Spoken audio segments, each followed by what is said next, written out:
Hello and welcome to the Wendell Effect. My name is Brandon Wendell, Chartered Market Technician, and I'll be your guide as we walk through and check out the markets, various markets as you've been used to, and we'll just jump right into it. So let me shrink myself down here and get into it. Just remind you that we are not broker dealers or investment advisors. We're going to take markets from various views, but we're doing it from an educational standpoint. I'm not telling you to buy, sell, or hold any particular securities or make any personalized recommendations to anybody. There's always risk involved in the markets. You should never use any money in the markets you can't afford to lose. And we're not subject to trading restrictions. We could have a position in security initiate one at any time. So stay in touch with us. Please email me at the Wendell Effect at tradingmindsetassociation.com. You can also hit me up at TraderBDub on Twitter as well and contact me there. Let me know what you'd like to see in the videos and what kind of information you're searching for. Maybe I can help you out. You can also find us obviously on YouTube at the Wendell Effect, and bear with us. We're doing some updates on the website, but it is going to be up and running very, very soon. It's tradingmindsetassociation.com. So that being said, we're going to take a look today at weekly market analysis as usual. I got the equity index futures, and we're going to jump into the energy markets, see what's going on over there for the week coming up. We'll take a look at sector analysis. I'm even going to dive into individual sector ETFs to find trading opportunities there for this week. And we're going to wrap it up with the Indian markets and then a quick peek into the crypto as well. I forgot to put that in there. So starting off for the equity markets for the week of the 11th of July, and that's actually when I'm recording this, is on Monday the 11th. On the weekly chart, we still don't have a sign of a market bottom yet. We did have this positive divergence, which led now to kind of sideways motion in the markets. We're getting mixed red and green back and forth and a lot of choppiness on the smaller time frames. On the daily chart, today, we still have not made a new high. In order to be in an uptrend, we have to make higher lows and higher highs. And so far, this previous high that we had back in late June has still been holding. So we are not in an official uptrend. We're also not in a downtrend anymore because we had the positive divergence and the warning sign. We should be pushing higher, but the market's just not wanting to. So we'll probably get some more choppiness and sideways movement in the markets going on for the next couple of weeks, unfortunately. There's that saying, sell in May and go away. Basically, the markets go a little sideways and drift for a bit during the summer. So it's not unusual to see light volume and a bit of choppiness and sluggishness as well. Dropping down to the 4-hour time frame, you can see that we're just stuck for the most part right around that 50 to 61.8% retracement. Can't make those new highs above those late June areas and can't seem to break down either. So just be patient, wait for the right opportunities, and don't force anything. That's all I can see. On the weekly chart of the NASDAQ, pretty much the same thing. We can go out actually to the live charts here. Let me go ahead and do that. If I go out live to the ES, again to the 4-hour time frame and just update this now. We'll go ahead and get a clean chart here. There we are, and refresh. You can see today nothing's really happening. We're getting red, green, red. It's just back and forth, back and forth. So same thing with the NASDAQ. On the 4-hour time frame, we dropped a little bit this morning, came back, and they're still just going a bit sideways. So unfortunately, no real trend in either direction. Same thing with the daily on the NASDAQ. We failed to make a new high, so we're still stuck. No longer in a downtrend, but not into an uptrend yet. We're just sideways at this point. And same thing on the 4-hour. Stuck. So just be patient. Wait for either trade small time frames intraday or wait or look for something else. Really is all you can do.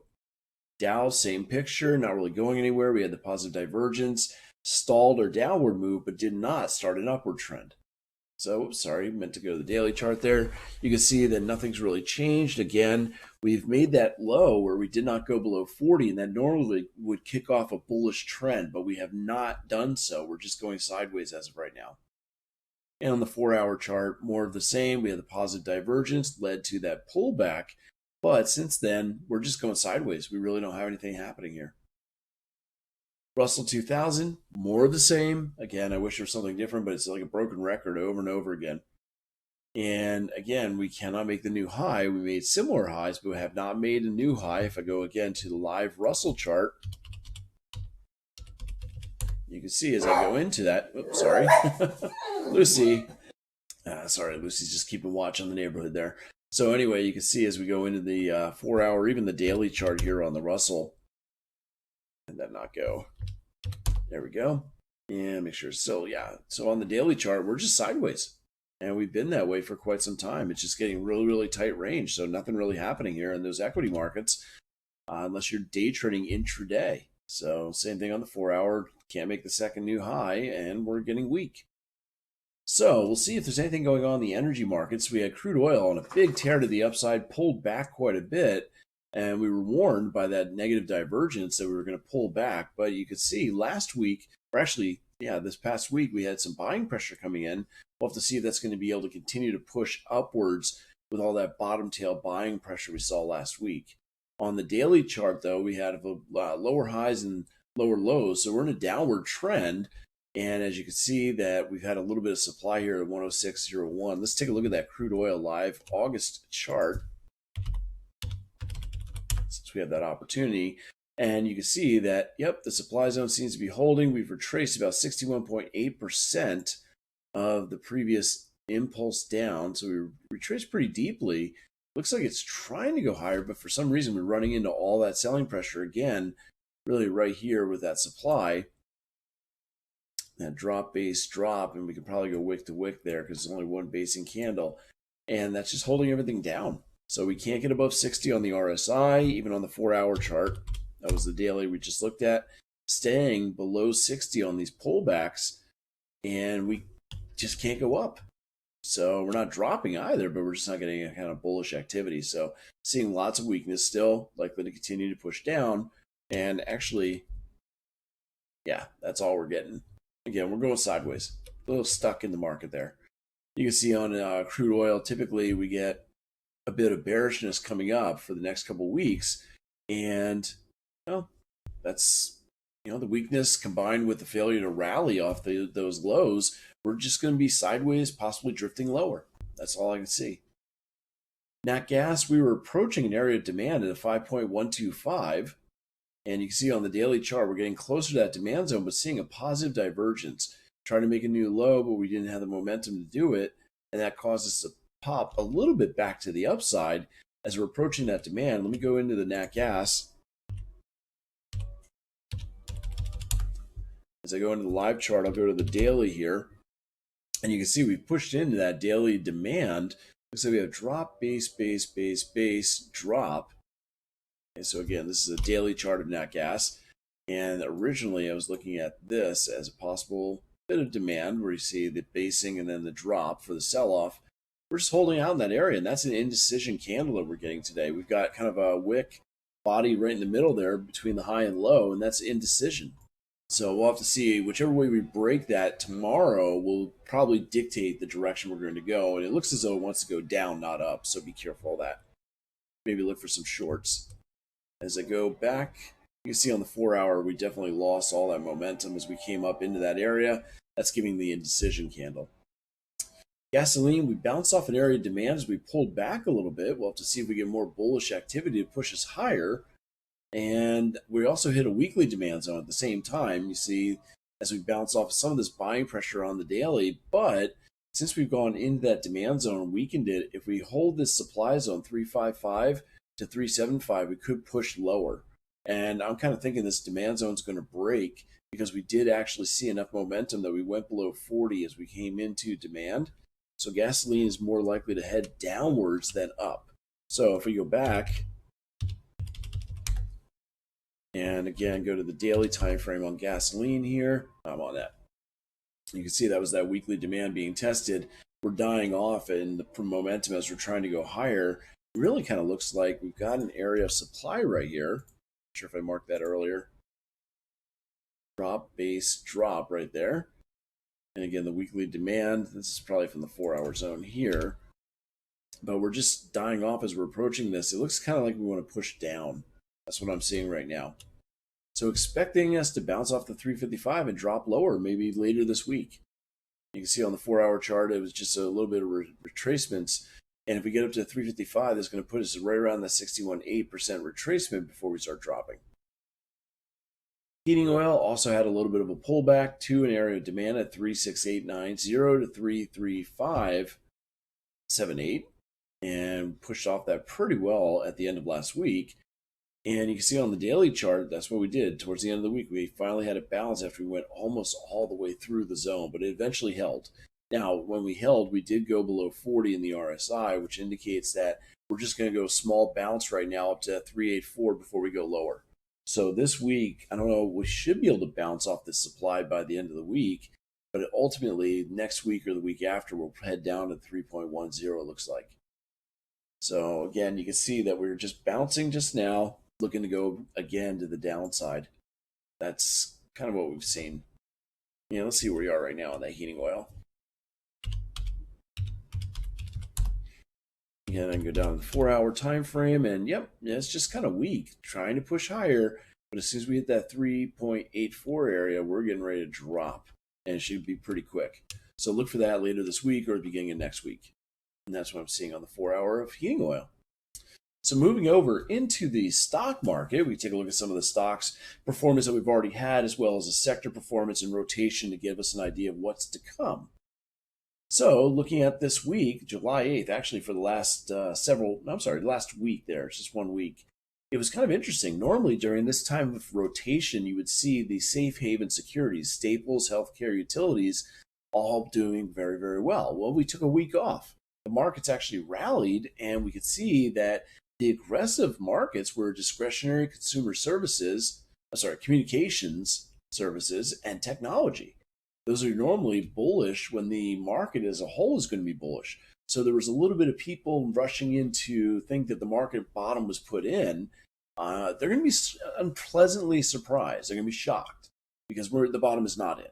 Okay, we saw in the equity markets just sideways motion before we potentially continue lower.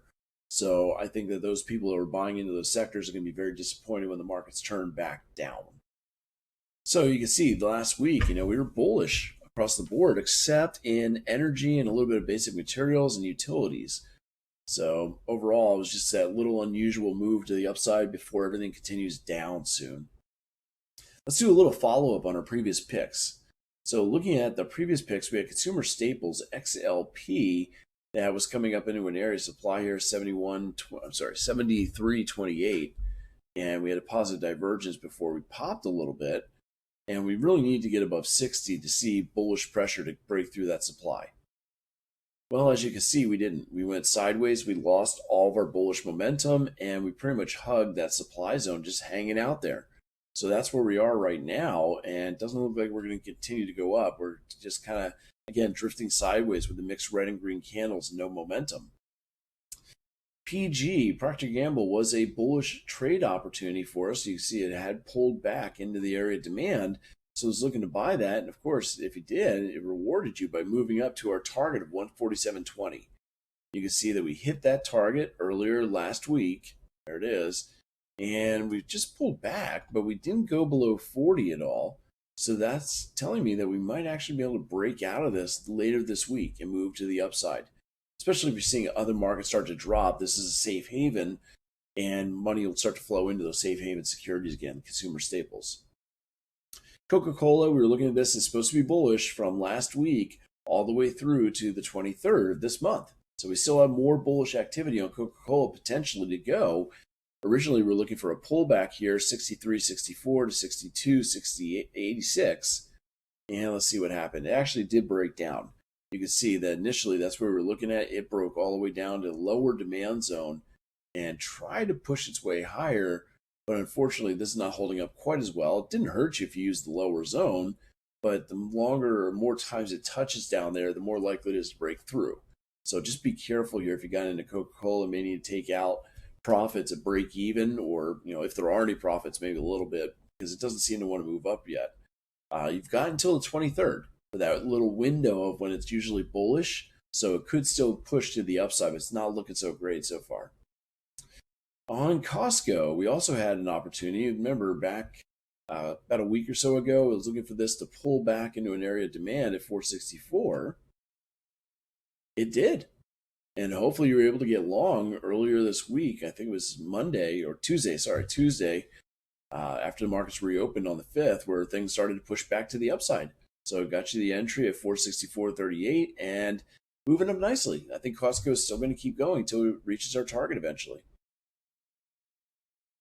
So you see on the 4 hour chart what happened. It pulled back and just popped to the upside, exactly as predicted. Another follow up was on Abbott Laboratories from the 26th of June. This is supposed to be bullish for nearly a month, with 93% of the time moves to the upside here. You can see that it pulled back into this area of demand. We were waiting, actually, I think, for the upper area of demand to jump in on the 60-minute time frame at 107.74. On the follow through, depending on how you put in your stop loss, you may or may not have been stopped out. If you gave yourself enough of a buffer, it actually worked out. It came back a second time, giving you another opportunity to get in. Neither one of these entries was below 40 on the RSI, so you expect that to move to new highs. So we should be able to continue to go higher at this point. If we get another pullback, there might be a buying opportunity, maybe in this area of 10. What was it, about 108.70, 108.80? Look for that for a possible buy opportunity. The beginning of that green candle, basically, that bullish pressure. Targets are still the same. So that was Abbott on 60, and this is what happened. Sorry, it already did this move. So this was our move up. And you can see I've done the follow through here. It did pull back a second time. Didn't give you that upper area. I'm sorry. It actually went back to our original entry, and it's been bouncing in that area. We're actually stuck sideways. Notice we can't get above 60. We can't get below 40. So unfortunately, Abbott is just kind of stuck sideways right now in a range. The longer it bases, the more likely it is to break upwards, though. So don't abandon it just because it's going sideways. It's more than likely going to continue its march upwards to the area of supply and the targets. So that was it. A little bit on some of the follow. Here's another one. We had Edwards Life Sciences had a little pullback to an area of demand. See how it's doing today. Just a little higher than it has been.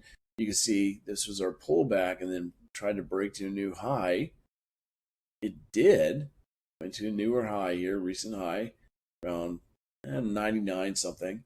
And it looks as though this is still going to continue to go higher. It's just pausing, but it's not pulling back on the pause. It's going sideways, and that's encouraging. Oops, went too far. Discover Financial Services, again, was waiting for a pullback here. You see we had that big rally, little pullback. And it actually did pull back into our area of demand. So hopefully you're able to get a hold of that. As you see, it pulled back to the demand zone, held above the stop, and is now moving up quite nicely towards target.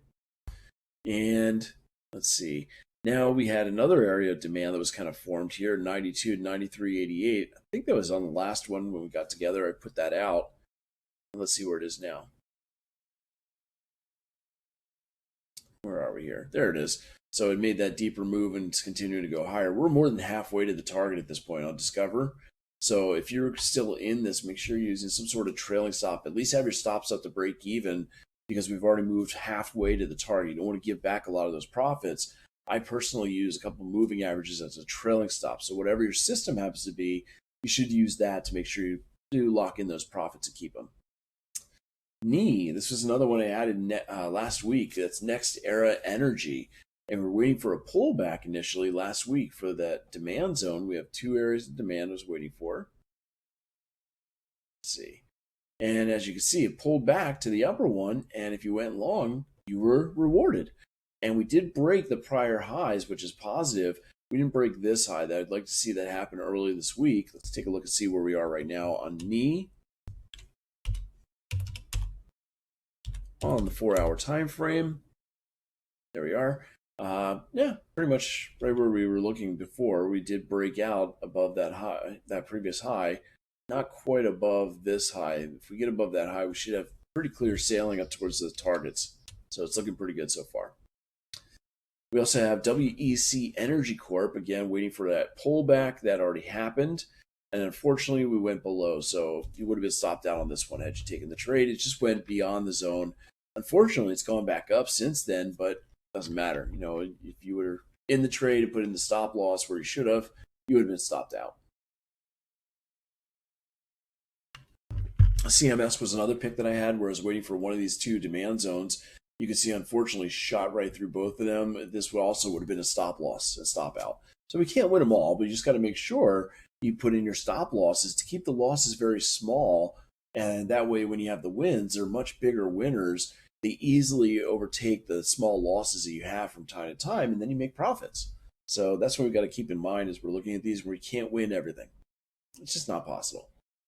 So SO, Southern Energy or Southern Corporation or Southern Company, that's what it's called, the Southern Company. You can see it was waiting for a pullback to that area of demand around 71.55. Following up on this, it too pulled back a little too hard. And as you can see, we're just kind of drifting sideways at this point. Doesn't look like it's really going to go any higher. We're just stuck right now. So if you aren't already out, you may need to get out right near break even just to walk away with the little profits you have. If we take a look at current charts, let's take a look. Southern. You can see it's actually creeping up a little bit. That's on the 4-hour. If I go down to the 60-minute, let's see what's doing. Trying to make some new highs. If we can close a new high today, we might actually have a chance to make it up towards these previous highs at 73. So this isn't too bad. It's just a little sluggish. It takes a little time to get it going, but it seems to be moving nicely. Anyway, let's take a look at the sector ETFs and move on and see what's available for us. When I'm looking at sector rotation, I'm using the ETFs that track the overall sector. Those can be a trading opportunity as well. So starting off at the first one that we have is consumer discretionary. And this is consolidating right now. Big triangle, symmetrical triangle. It should make the measured move down like it had, basically duplicating this move. So you see, if I projected that, believe it or not, there was an area of demand down there. So personally, the way I trade these, number one, you could have shorted as a touch the trend line. That's one way of doing it. Okay. Or number two, now that you've already missed that, it's already moving down, you can wait until you have a close below the lower trend line.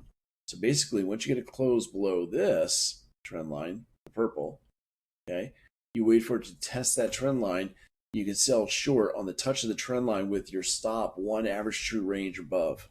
So we're looking at XLY on the daily time frame, and there we are. So if I bring in indicators, average true range, there we are. So now I have it. So basically what we're looking at now, if you want to try to get in, I wait for either a break of this line, or personally, I'd rather have a close below that and then a retest of this line. So basically what I'm saying is if we have this happen, prices end up trading below, they close there. On the next day, you see it just coming back like that. Then you short right here. That's where you end up shorting. Hopefully that makes sense, right? Just going to short the retest of the break of the trend line. And then the stop loss goes one ATR above. So in this case, if we're shorting in the neighborhood of 136.80, average true range is 465. So let's see, calculator here. Go. 136.80 plus 4.65. That's 141.45 is where you place the stop. Or roughly somewhere like that. And that way you should be able to stay in unless it actually is turning around. So that's what I'll be looking for on the XLY, because it looks as though, and by the way, the measured move also took us right to a demand zone right there at 94.05. So it's perfect timing for the measured move. Next, we have communication. You can see communication is kind of forming a little bit of a wedge. This is not necessarily parallel. They're kind of coming closer together as it's sloping downwards. And we just bounced off a little bit of demand with a positive divergence. So when it bounced, it should, if this were strong and this was the end of the move, we should have had a bigger bounce. We had the positive divergence. We barely moved up. We couldn't get the RSI above 60. This is getting ready to drop down to the next demand zone. Okay, so we're probably going to test the 50-55, bounce again, and if we don't get any kind of confirmation or reversal, then we should continue to move down to that 43.02 area. So keep an eye out for communications. XLK, that is technology on the daily chart. That is also consolidating. Again, kind of a descending wedge. Normally those will break to the upside, but there's no demand here until we reach 112. So I expect this to continue to just kind of wedge and get tighter and tighter as we reach that 112 area. Don't have any warning signs of reversal yet, so just waiting to see if anything happens. The industrials, XLI, also looking very bearish. We just had a positive divergence right here, where again we make a lower low, but not the same on the indicator. It's not quite a divergence because we're not making higher lows on the indicator while we make lower lows in price. But the indicator is not moving down as much as it should. When you have a lot more bearish momentum like you do in price, you should see a lot more bearish momentum on the indicator. It just doesn't have that. So that is actually a bit bullish, and we'll see. XLB materials also getting a bit of a wedge. Looks like it's getting ready to continue to get tighter and tighter and move down towards the 61 point or 0.618 move to the downside. And that's going to put us at 67.44. We did have a little bit of positive divergence where, again, you see the downward move, but the indicator's not moving down as much. So suggesting that we could get a little bit of a push upwards, but it doesn't look like much. I mean, I think we're still going to make it down to the 67.44 eventually. So just not trading this one, to be honest with you. It doesn't look very clean. The energy market bounced off a demand zone with a little bit of divergence, but it had a very poor bounce. So I would even look at intraday timeframes to see if there's anywhere you could short this, because I think the energy sector, I mean, we had that huge climb and now it's falling. It'll definitely get down to 62.17. It looks as though it can reach the next area of demand at 56.06. See that happening? Probably not next week, but overall, we're heading down there. And that's our ultimate target. You know, we lost our momentum, so it's going to take a while to get down there because you can see the momentum is not following with price. The consumer staples also stuck at a little bit of supply right there. This is normally very, very bullish when the markets are dropping as people run to the staples for safe haven and safety. You can see they kind of did that, but really just went sideways, stuck at this area of supply. That was after a bit of a divergence, so you would expect this to kind of push to the upside, but it'll get caught up at 76 anyway, even if it does, which doesn't really look like, well, the longer we stay here sideways, the more likely we are to break to the upside. So that's something to keep in mind. So if we do stay this sideways for the next week, or at least for the next 2 or 3 days, I would expect a breakout, but then 76 would be an area that I would say prices are definitely going to turn around and head back down. But overall, we could continue to make lower highs and lower lows. This may be the least of the moves to the downside, but it still would move down with everything else if the markets are more bearish. Healthcare, not really seeing a whole lot here. This one held up pretty well. We had a nice big bounce off demand.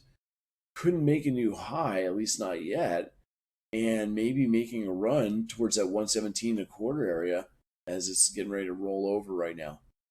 So we'll have to wait and see what happens with healthcare. That could be a nice buying opportunity, 117.25 for another bounce, just like we had previously here at the 119 level. So possibly looking for a buy opportunity if it comes back.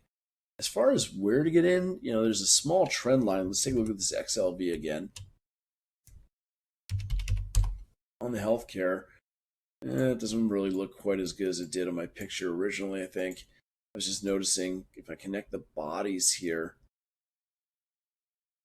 I was hoping there's some sort of a trend line there.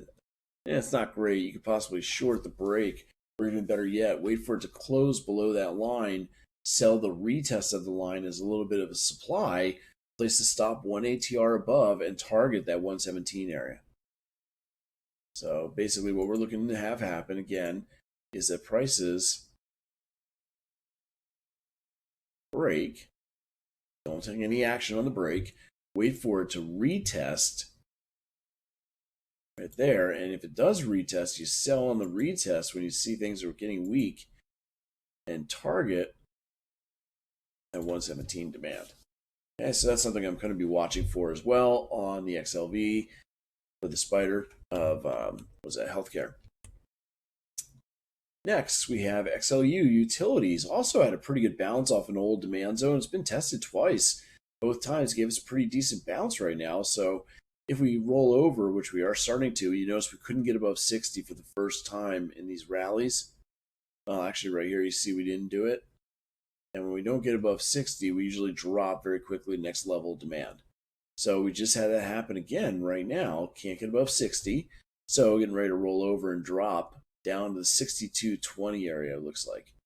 So that'd be the next target on the downside before we get a decent bounce. And then finally, well, not finally, we have one more, but on this one is the financials had a measured move down, got into consolidation. It looks like we're going to break again to the downside. There may be a little bit of a hold up here at 29.37, but ultimately, if we do make that move down, kind of like what I was saying before, you wait for the retest, possibly sell the retest here, that trend line as it breaks down, retest short. Oops, sorry, wrong way. And target number one would be 29.37, but target two is 27.19. Or sorry, 27.39. That area of demand ultimately. And finally, real estate, that is continuing to move to the downside. We've had a little bit of retracement. It looks like we're going to push back down. All of this is already hit and done. So it looks as though with this move that we're getting, we should go down to 37.02 as our next target. There's a fib extension near the bottom of that zone as well. Keep an eye out for. So we had the positive divergence, little pullback, but couldn't get above 60 again, and therefore we're likely to continue to push to the downside. So that's what I got on the sector rotation. We can now take a look at the Indian markets for those of you out here who trade in India. I want to thank you for following me. And on the Nifty weekly, positive divergence, I talked about this. We've got a little bit of a pullback, but we failed to make a new high. Overall, we're going to continue to drift to the downside. We do have a little bit of a demand here, just under 15,000. As far as that, yeah, it looks like that's our demand. You see the Nifty weekly. And I'll clean this up. There we go. All right, so basically this is what I was looking at. Again, I'm just kind of pushing to the downside here. Let me get rid of this. Move that indicator. Thank you. Anyway, this is the demand zone I was talking about. Rally, base, rally. So about a little under 15,000. It looks like it might head down there soon. So looking at the daily chart, we've retraced quite deeply. Looks as though we may end up going up to 78.6, although we could just stall out here and see what happened already this week. If I go down to the daily time frame, let's take a look. Yeah, you see it's already starting to drop. Since I took that picture, it's already dropping. And notice we put in a peak below 60. That's very bearish. That's kind of important. So it looks as though now that we've confirmed this move down, we had the gap up, gap down. That just kind of left that red candle all by itself with the gaps on both sides. Very, very bearish sign. Should drop very cleanly down towards that 14,900 area very, very soon. So just got to look for opportunities to get in. And 4-hour chart, same thing. So overall, looking at the heat map, I think, I'm not sure if this was the updated one. Let me check real quick. I go back to TradingView.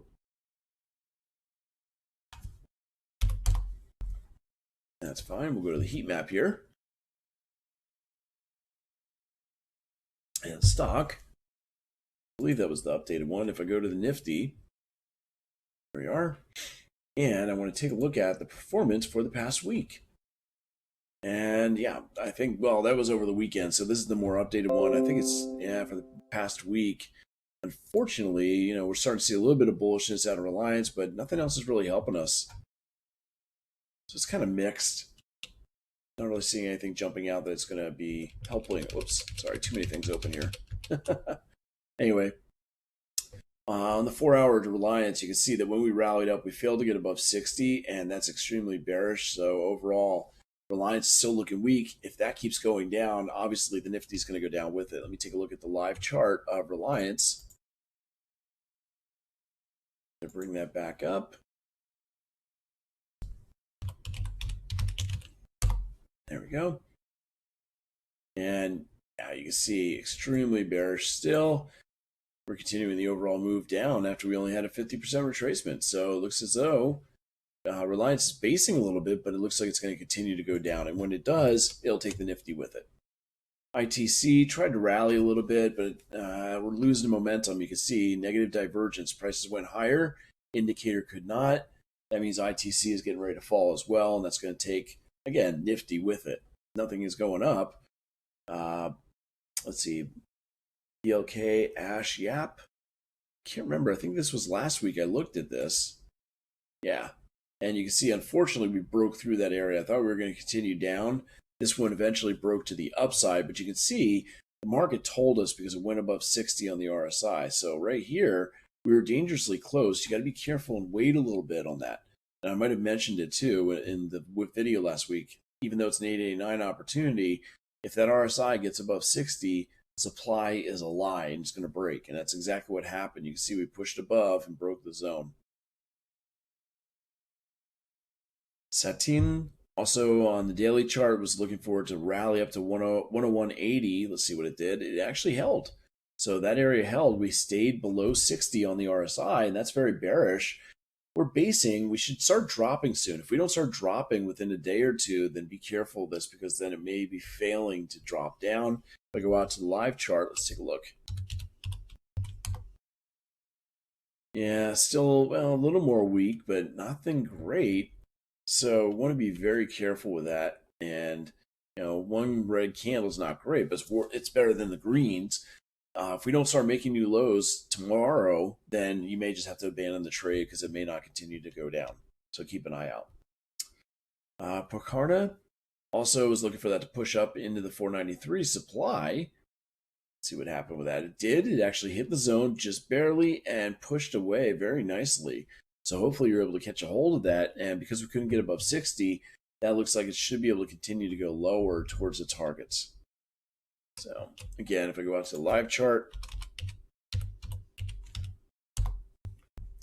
you can see that unfortunately it didn't break down. It broke up, made a slightly higher high, but still holding the area. So those are topping tails or selling pressure. That's suggesting this should work out and continue to move down. If that doesn't happen tomorrow, then you may need to get out of the trade and just save whatever profits you have because it should really break down. And if it's not, there's some underlying bullishness in the markets that's holding that up. So for the Nifty Bank, basically lower highs, lower lows, getting ready to break to the downside. And yeah, just seeing weakness across the board. Nothing else there. This is back on the daily chart again, just seeing lower highs, lower lows. We did barely peak above 60 finally. So a little bit of bullishness, but we couldn't make a new high with that yet. So be a little careful here. It doesn't look like it's ready to break out. Even on the 4-hour chart, we did go a little bit higher and went above this prior high and went above 60, but it was just peaking out there, not really rallying very strong. So still some weakness in the markets. Anyway, I want to thank you for watching this week, and hopefully you enjoyed the video. If you did, please hit subscribe and hit like to let me know. Like I said, stay in touch with me either through Twitter or through the email, the Wendell Effect at Trading Market Association, Trading Market Association and Trading Mindset Association.com. Can't even say it anymore. That way you can stay in touch with me. It's also easy to hit me up on Twitter, TraderBDub. And until next week, everyone trade safe, trade well, and take care. Appreciate